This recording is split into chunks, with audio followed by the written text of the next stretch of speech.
Reproductive patterns of animals vary within and between species.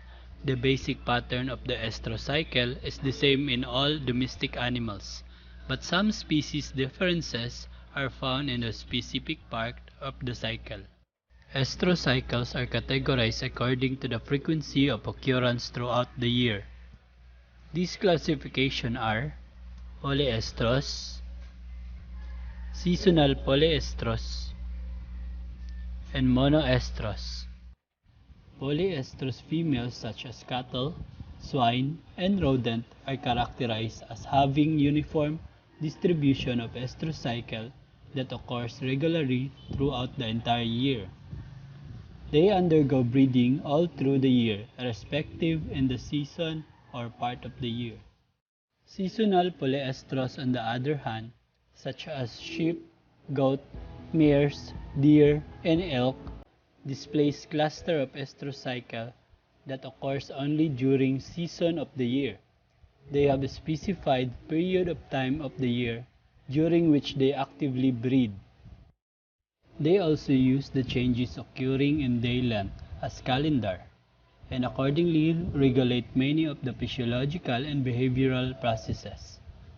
The primary hormone that is responsible of this phenomenon is melatonin, which is released from the pineal gland. Seasonal breeders are further subdivided into two categories: the long day breeders and the short day breeders. For long day breeder, as the name says, these animals specifically breed during the long period of daylight, or long photoperiods. In these long day breeders, the inhibitory effect of the pineal gland occurs during the short day of the late fall and winter. This is the reason for which mares, stallions, and other equids remain anestrous during the short days.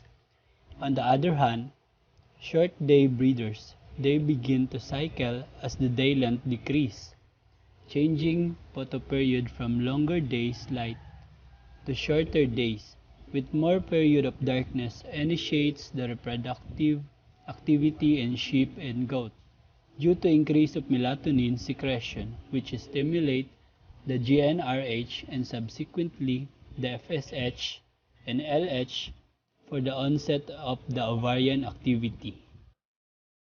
Next is the monoestrous. The females that are categorized as monoestrous exhibit as having one cycle per year, such as the dog, wolves, foxes, and bears. Their period of estrus generally lasts for several days. Such as prolonged period of estrus increase the probability of the mating and pregnancy can occur. In relation to the reproductive cyclicity, there are two existing types of ovulators: the spontaneous and the reflex ovulators. The LH surge and ovulate occurs in most domestic species like mares, cows, ewes, and sows, independent of copulation, and these species are spontaneous ovulators. In these species, the pre-ovulatory increase in estrogen from developing follicles is the primary event that brings about ovulation.